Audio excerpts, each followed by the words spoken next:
Don't you just love when books take you away? Books about magic do that for me. Specifically, books about magic and mayhem. There is nothing like a little mischievous mayhem mixed in with magic when it comes to a book. You know, I think that's what we're going to be talking about today. Books that have to do all with magic and mayhem.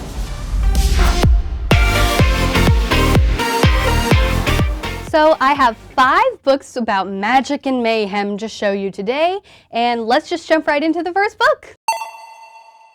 One book all about magic is Endling, #1, The Last by Katherine Applegate. Katherine Applegate wrote The One and Only Ivan, which was a Newbery Award winner, but I'm more privy to Animorphs, which she also wrote. She wrote Animorphs. That's sick. So, Endling, as you may have guessed by the #1, is the first in Katherine Applegate's new Endling series. It follows Bix, who is a Dairn, one of the 6 governing species of the world. She can stand on 2 legs, talk to humans, perform magic, and also kind of looks like a dog. But she has a pouch, so she's not a dog. Bix should have a pretty solid life as a governing species, but it turns out that her species is dwindling fast. She and her family haven't seen another pack of wild Dairns in a long time. Something horrible happens to Bix's family. She thinks that she might be the very last Dairn of her kind, or an Endling, the last of a species. Bix goes on a quest to find more Dairns, and along the way she finds some unexpected friends who turn out to be her biggest allies. One includes a super cute Wabik named Tobble, who is kind of like a little fox creature, and he becomes one of her best friends along the way. Her journey to find more of her kind is gonna get pretty sinister and twisted, and it turns out that the humans are not as good as we wish we would be. And that was Endling, #1, The Last by Katherine Applegate. Another magical book is Elementals, Ice Wolves by Amie Kaufman. So this is the first book in the Elementals series that has a lot of magic, fantasy, animals, and action. It's just a big wild ride. The story starts off with 12-year-old twins, Anders and Raina, who figure out that they are elementals with the ability to shapeshift into either an ice wolf or a scorched dragon. Let's just say it's one thing to realize that you and your twin are separating or becoming different people, and it's a completely different thing to realize that you two are different species. So the issue comes into play when ice wolves and scorched dragons are not the best of friends. In fact, they're kind of sworn enemies, and Raina can turn into a scorched dragon, while Anders can turn into an ice wolf. Anders is convinced that something is wrong and Raina should not be turning into a scorched dragon. Now, how are Anders and Raina, who are not only twins, but best friends, supposed to go against each other? It's not gonna happen. So Anders is going to go against his wolf pack and everything that they're trying to teach him in order to save Raina, his best friend, from a horrible fate as a scorched dragon. And that is Elementals, Ice Wolves by Amie Kaufman. This next book is completely magical. We have Granted by John David Anderson.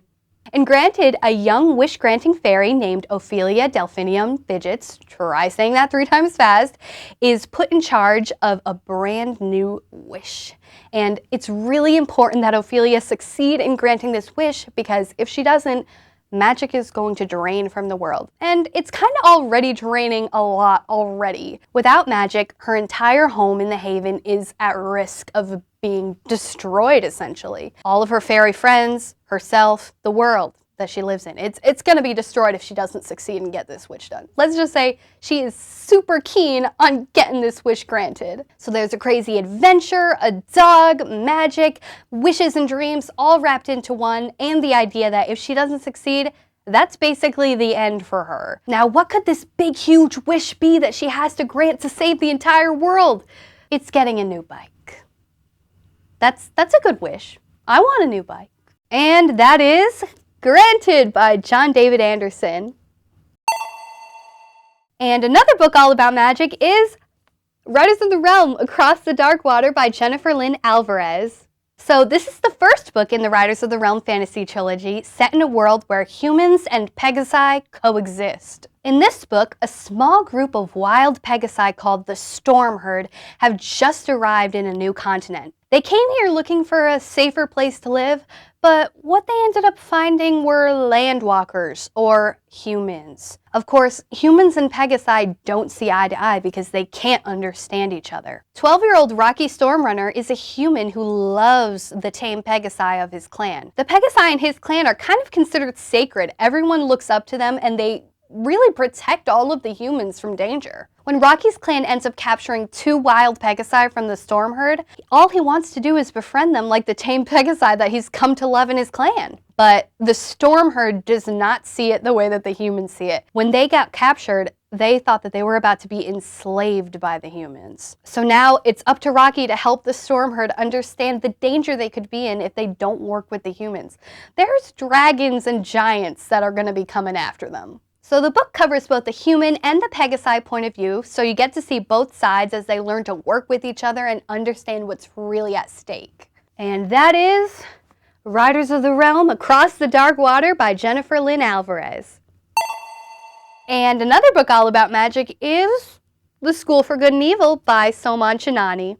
This is the first book in the School for Good and Evil series that's filled with secrets, friendship, and, of course, magic. It follows 2 best friends, Sophie and Agatha, who come from the same village where storybook characters come out every 4 years. Sophie is convinced that she is set to go to the School for Good. She wears pink all the time, she likes doing good deeds, and she just so happens to be completely drop-dead gorgeous. She's also convinced that Agatha is a shoo-in for the School for Bad, where she likes her black cat, stirring things in a cauldron, and just dressing pretty drab most of the time. When the girls do end up at school, something kind of crazy happens. Sophie ends up in the School for Bad, and Agatha ends up in the School for Good. Both girls are convinced they are in the wrong school and start off trying to switch back any way possible. But as things go on, it turns out that maybe they weren't in the wrong school after all. Maybe they were, maybe they weren't. There's going to be a lot to uncover along the way as they go through School for Good and Evil,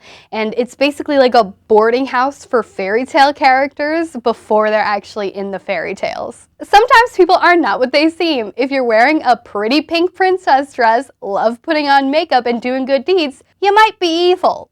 And that is The School for Good and Evil, Book 1 by Soman Chainani. So those are the 5 books about magic that I had for today. Let me know in the comments below if you've read any of these before and if you liked them. And if there are any books that you love that have to do with magic that I didn't talk about, also put that in the comments below because I'm always looking for new magical, fantastical reads. And guarantee we're going to do something like this again. So let me know in the comments below and can't wait to see you next time. Don't forget to subscribe. Bye!